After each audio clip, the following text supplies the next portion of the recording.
नमस्कार, कार्यक्रम निर्माण सरोकारमा स्वागत छ। म सुषमा श्रेष्ठ। निर्माण सरोकारमा हामीले विकास, निर्माण तथा अर्थतन्त्रका विभिन्न विषयवस्तुहरूलाई प्राथमिकता दिने गरेका छौं। अब लागौं आजको सन्दर्भमा। पछिल्लो समय नेपालमा पूर्वाधार निर्माणमा निकै अनियमितता छाएको छ। कयौं निर्माणाधीन आयोजनाहरूको निर्माण कार्य वर्षौंदेखि अलपत्र छ। अझै पनि सरकारले पूर्वाधार निर्माण कार्यलाई सहज र चुस्त दुरुस्त बनाउने लय समाउन सकेको छैन, जसको कारण आयोजनाको लागत र समय लम्बिने, आयोजना निर्माणको गुणस्तरमा कमी आउने, आयोजना निर्माणका लागि दक्ष जनशक्तिको अभाव भइरहने, देशभित्रको युवा जनशक्ति विदेश पलायन हुने हुँदा त्यसको असर समग्रमा मुलुकको अर्थतन्त्रमाथि नै पर्ने गरेको छ। त्यसैगरी विकास निर्माणको संवाहक मानिने निर्माण व्यवसायहरू भुक्तानी, आयोजनाको म्याद थप, माइलस्टोनको प्रावधान लगायतका विभिन्न माग राखेर लामो समयदेखि आन्दोलित भएका छन्। यसबाट पनि पूर्वाधार निर्माणमा निकै असर परेको छ। नेपालमा योजनाबद्ध विकास निर्माणका कार्यक्रमहरू बनाउन नसक्नु, जबरजस्ती विकास निर्माणका कार्य माथिल्लो निकायबाट तल्लो निकायमा लाद्नु, परियोजनाहरूको उचित कार्यान्वयन गर्न नसक्नु, आवश्यक अध्ययन अनुसन्धान बिना नै आयोजना छनौट गर्ने परिपाटीले निर्माण कार्यमा निर्माणका विषयहरूमा सङ्कट छाएको पूर्वाधार विज्ञहरू बताउँछन्। यस्तै राजनीतिक दल तथा सरकारले लोकप्रियताका लागि स्रोत सुनिश्चित बिना नै आयोजना छनौट गर्नु, विकास बजेटको आकार निकै सानो हुनु, बजेटको उचित कार्यान्वयन हुन नसक्नु लगायतका कारण नेपालको निर्माण उद्योगमा सङ्कट छाएको विज्ञहरूको भनाइ छ।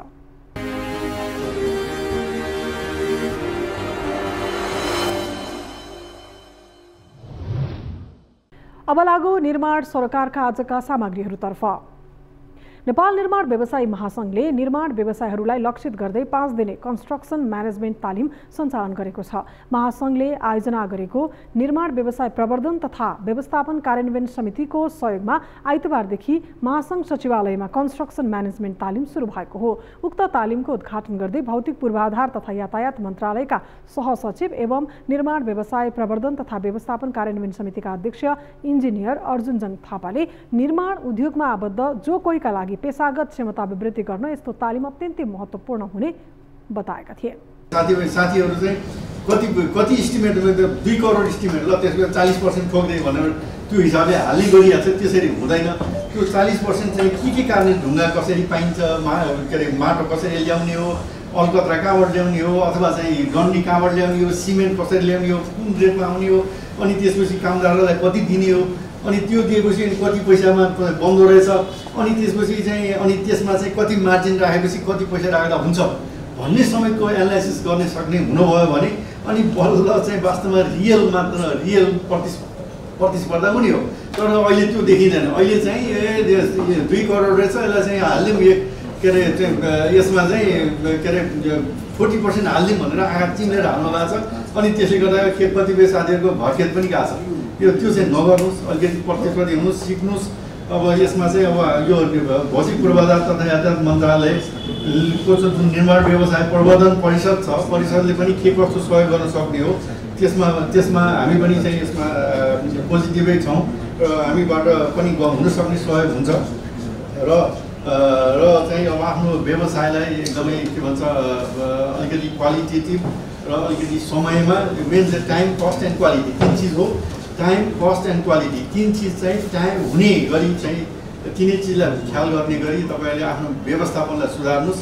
त्यो गर्नुभयो भने तपाईँहरू कहिले पनि पछि पर्नुपर्ने अवस्था हुँदैन र तपाईँहरूको यो तालिम एकदम फ्रुटफुल होस्, तपाईँहरूको यो बसाइ फ्रुटफुल होस्। यस्तै महासंघका वरिष्ठ उपाध्यक्ष एवं अनुसन्धान तालिम तथा विकास समिति संयोजक इन्जिनियर आङ दोर्जी लामा एडीले महासंघले निर्माण उद्योगमा आबद्धहरूलाई व्यावसायिक बनाउन समय समयमा यस्ता तालिम सञ्चालन गर्दै आएको बताएका छन्। समय सापेक्ष हामीले जिम्मेवार भएर निर्माण व्यवसायमा लाग्नुपर्छ भन्ने हेतुले विगत लामो समयदेखि निर्माण व्यवसाय महासंघ लगायत विभिन्न जिल्लाहरूमा हामीले चाहिँ यस्ता खालका ट्रेनिङहरू गरिरहेका छौँ। र हाम्रो ट्रेनिङको विषय पनि हाम्रो साथीहरूको एउटा बुझाइ के छ भनेदेखि ठेकाबाट गरेर ट्रेनिङको आवश्यक होइन, यो बुद्धिको आवश्यक छैन।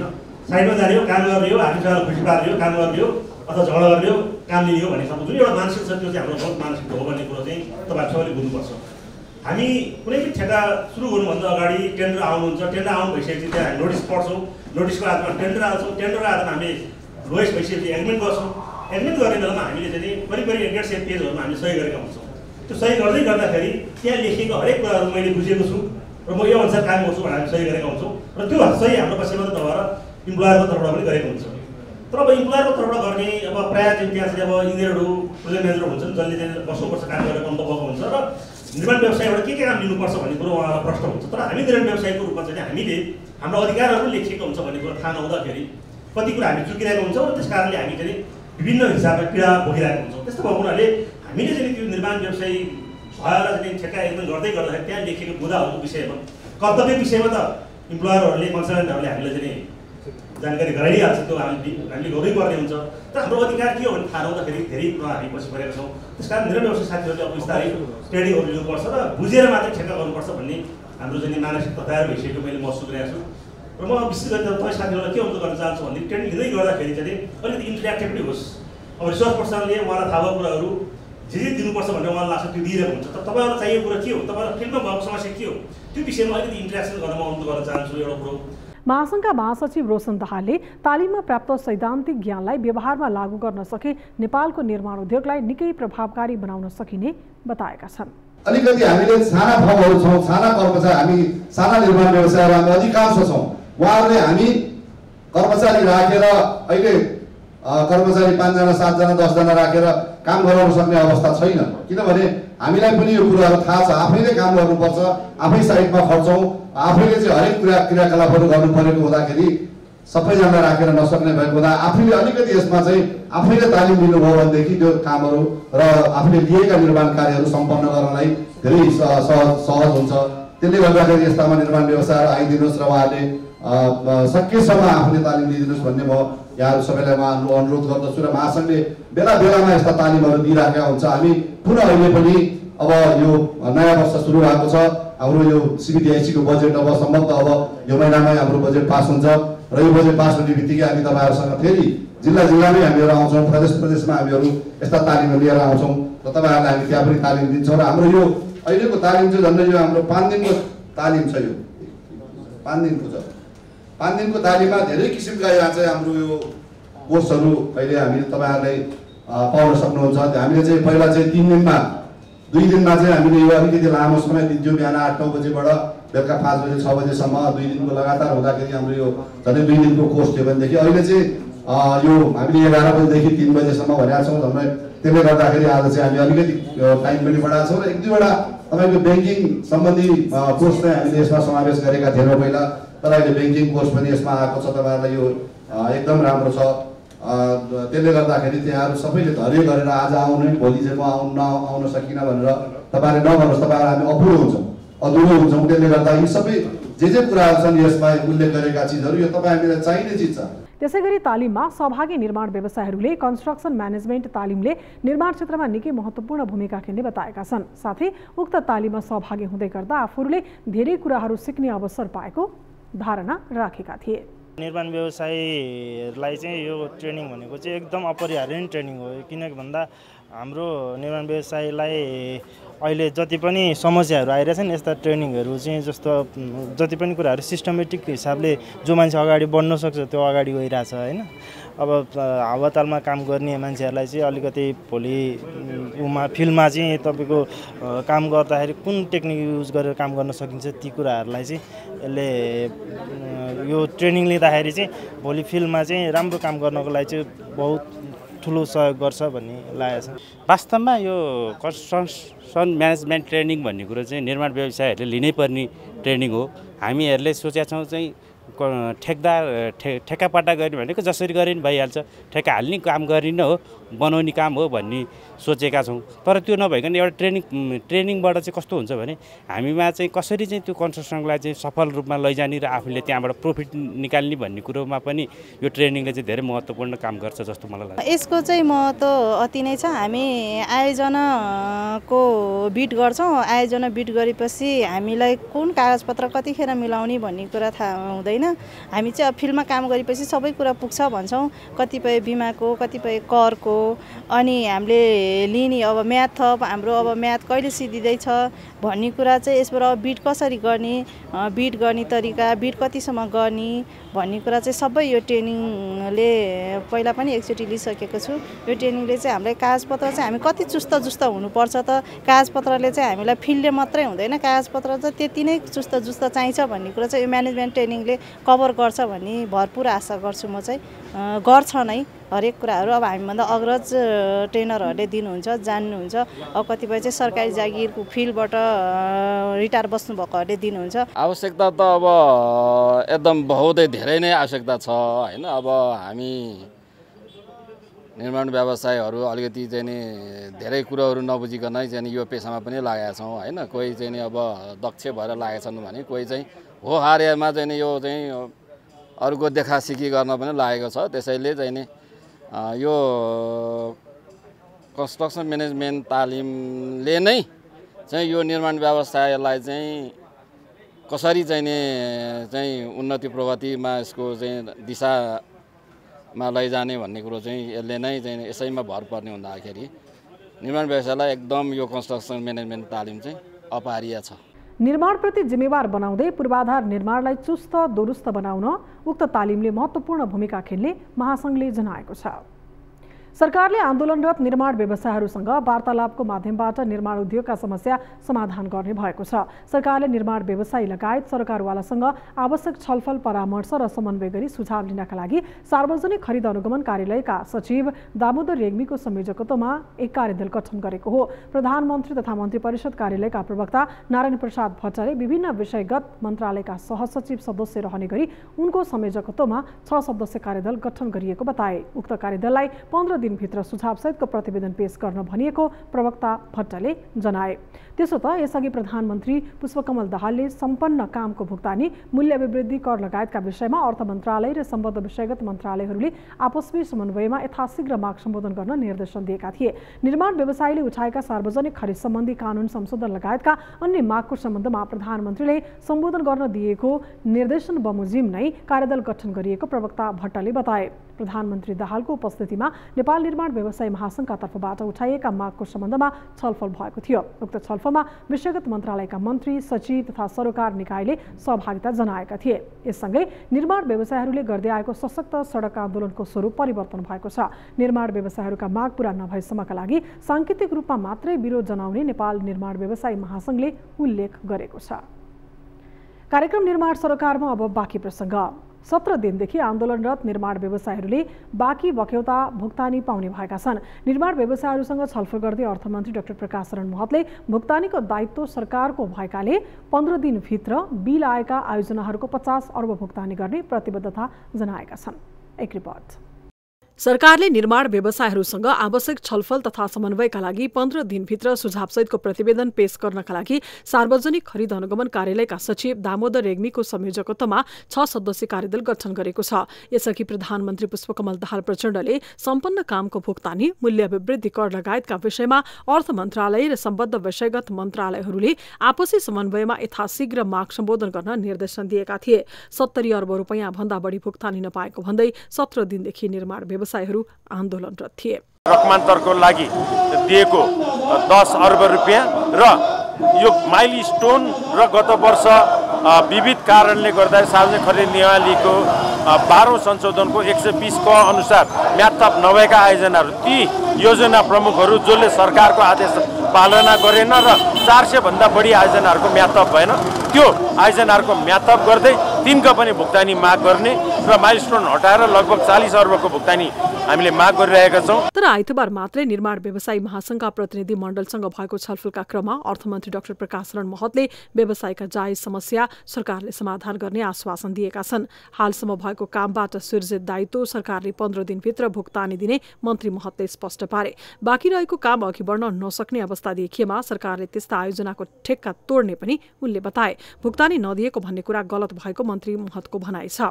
कुन आयोजनाको कति दायित्व, कुन त्यो त आउनु पर्यो नि, त्यो आएपछि यो क्लियर हुन्छ। त्यसकारण साथीभाइहरूलाई यहाँहरूले जुन चाहिँ देशभरिबाट आउनु भएको छ, यहाँ विभिन्न माग लिएर यो भुक्तानीको कुरा एउटा महत्त्वपूर्ण विषय छ। यसमा अर्थ मन्त्रालयको तर्फबाट र अर्थमन्त्रीको हिसाबले म स्पष्ट गरिदिन चाहन्छु, यो कन्फ्युजन कहीँ पनि रहनु भएन कि अर्थ मन्त्रालयले अर्थमन्त्रीले नै यो दिन चाहेको छैन, रोक्या छ भन्ने सन्देश त्यो गलत हो। आयोजनाको अवस्था र सिर्जित दायित्व कति हो भन्ने स्पष्ट तथ्याङ्क ल्याउन अर्थमन्त्री महतले निर्माण व्यवसायीलाई निर्देशन दिएका छन्। उनले निर्माण व्यवसायीहरूका भुक्तानी बाहेकका अन्य मागहरू जटिल रहेको भन्दै वार्ता कमिटिले व्यवसायीहरूसँग वार्ताको माध्यमबाट समाधान खोज्ने बताए। कञ्चनपुरको दोधारा चाँदनी नगरपालिकामा सुखर बन्दरगाह निर्माणको प्रक्रिया अगाडि बढेको छ। देशका अन्य ठाउँमा भएका सुक्खा बन्दरगाहहरूले बिजनेस दिन नसकिरहेका बेला सुदूरपश्चिममा बन्दरगाह निर्माण प्रक्रिया सुरु गरिएको हो, जसको डीपीआर तयार भइसकेको छ। आउँदो 3 वर्षभित्र सरकारले दोधारा चाँदनीमा सुक्खा बन्दरगाहको निर्माण प्रक्रिया सक्ने लक्ष्य लिएको छ। एक रिपोर्ट। 3 वर्ष अघि तत्कालीन उद्योग वाणिज्य तथा आपूर्ति मन्त्री लेखराज भट्टले कञ्चनपुरको दोधरा चाँदनी नगरपालिकामा सुक्खा बन्दरगाह निर्माणको औपचारिक घोषणा गरेका थिए। त्यही क्षेत्रको गौरीशंकर वन र मायापुरी वनको 280 बिघा जमिनमा सुक्खा बन्दरगाह निर्माण गरिँदैछ, जसको डीपीआर तयार भइसकेको छ। भारतले बनाउन लागेको सुक्खा बन्दरगाहमा इम्पोर्ट एक्सपोर्ट कार्गोको लागि छुट्टा छुट्टै भवन निर्माण हुनेछ भने छुट्टा छुट्टै पार्किङको समेत व्यवस्था गरिनेछ। भन्सार विभागको कार्यालय, अध्यागमन कार्यालय, क्वारेन्टिन, सुरक्षा निकायको कार्यालय र अपरेटरको कार्यालय रहनेछन्। सुरक्षा निकायको लागि अधिकृत ब्यारेक, जवान ब्यारेक र महिला ब्यारेक गरी छुट्टै ब्यारेकहरू निर्माण गरिने डीपीआरमा उल्लेख गरिएको छ। सुक्खा बन्दरगाहभित्र एटीएम, बैंक सुविधा, मेडिकल रूम, भिआइपी कक्ष, शौचालय आदि सुविधा रहेको छ। सुक्खा बन्दरगाह निर्माणको लागि अनुमानित बजेट 3 अर्ब 57 करोड 23 लाख भारतीय रुपैयाँ रहेको छ।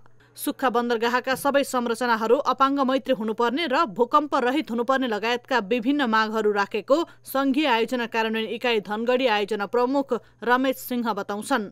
त्यहाँ जुन संरचनाहरू चाहिँ अब नेपालको भूकम्पीय जोखिमलाई समेत चाहिँ मध्यनजर गरेर चाहिँ डिजाइन गर्नुपर्छ भन्ने कुराहरू पनि हामीले राखेका छौँ र यहाँ जुन कोठाका चाहिँ जुन उपलब्ध गरिएका फेसिलिटीहरू छन् जुन चाहिँ एकदमै चाहिँ स्पेसियस हो। सुक्खा बन्दरगाह भारतले बनाउने भए पनि सुक्खा बन्दरगाह र महाकाली पुलको 4 लेन सडक जोड्न मलेरिया नदीमा पुल निर्माणको कार्य कसले बनाउने भन्ने कुरा समावेश नगरेकोले यसको निर्माणको योजना डीपीआरमा राख्नुपर्ने दोधरा चाँदनी नगरपालिकाको माग छ। डीपीआर भित्र त्यो मलेरिया नालालाई पनि व्यवस्थित गर्नुपर्छ, त्यहाँ पुल हालिदिनुपर्छ भन्ने किसिमको चाहिँ सुझाव दिएर पठाउँछौँ। उहाँहरूको डीपीआर को जो प्रेजेन्टेसनमा त्यो मलेरिया नालालाई कुनै पनि त्यहाँ नसमेटिएको त्यसलाई व्यवस्थित गर्ने ढङ्गले चाहिँ त्यसलाई व्यवस्था गरेको देखियो, त्यहाँ छुटेको रहेछ। त्यसको सुझाव हामीले दिएर पठाएका छौँ। बन्दरगाह निर्माणको लागि 2064 सालमै प्रस्ताव भएको थियो। प्रस्ताव भएको झण्डै 10 वर्षपछि सरकारले निर्माण प्रक्रिया सुरु गरेको हो। सुक्खा बन्दरगाह बन्ने भएपछि यस क्षेत्रका स्थानीय हर्षित भएका छन्। सुक्खा बन्दरगाह बन्ने भएपछि रोजगारी पाउने आशामा स्थानीय खुसी भएका छन्। छिटोभन्दा छिटो यहाँ काम चालु भयो भने यहाँको जनता बासिन्दा सबैले भनिरहेका छन् कि रोजगारहरू पाइन्छ कि भनेर आशा गरेका छन्। छिटोभन्दा छिटो भएमा सबै खुसी छन्। राष्ट्रिय गौरवको आयोजनाको रूपमा प्राथमिकतामा राखेर निरीक्षण लगायतको काम भएको छ, तर निर्माणको काम कहिले सुरु हुन्छ भन्ने अझै प्रश्न छैन। निर्माण सरोकारमा अब पालो भएको छ निर्माण अन्तर्वार्ताको। निर्माण व्यवसायीहरूले निर्माण कार्यको भुक्तानी नपाएको भन्दै सरकारमाथि दबाव बढाउने विभिन्न कार्यक्रमहरू गर्दै आएका थिए। आजको अन्तर्वार्तामा हामीले निर्माण व्यवसायीले सडक विभागमा दिएको धरना कार्यक्रमको अंशलाई समेट्न लागिरहेका छौँ। अब लागौँ उक्त कार्यक्रमतर्फ। निर्माण कार्यहरूको बिल भुक्तानी गर्ने काम चाहिँ अर्थमन्त्रीज्यूको होइन, अर्थमन्त्रीज्यूको काम चाहिँ बजेट निकासा गर्ने हो र कुन कुन कार्यालयमा कति कति बजेट चाहिन्छ भनेर कार्यालयहरूले माग गरे अनुसार अर्थमन्त्रीज्यूले चाहिँ बजेटको निकासा गर्नु पर्यो। अब प्रत्येक नेपालभरि हुने निर्माण कार्यको चाहिँ बिल भुक्तानी गर्ने काम चाहिँ अर्थमन्त्रीज्यूले गर्यो भने अहिले जति प्रगति भएको छ त्यो अनुपातमा पनि प्रगति हुँदैन।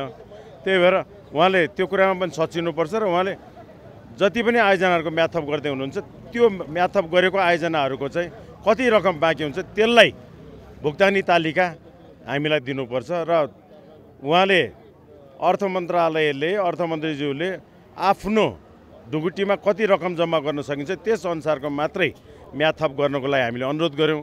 अब हिजो मिडियामा चाहिँ उहाँको कुरा आयो, उहाँले चाहिँ हामी भुक्तानी 15 दिनमा गर्छौँ भनेर भन्नुभयो।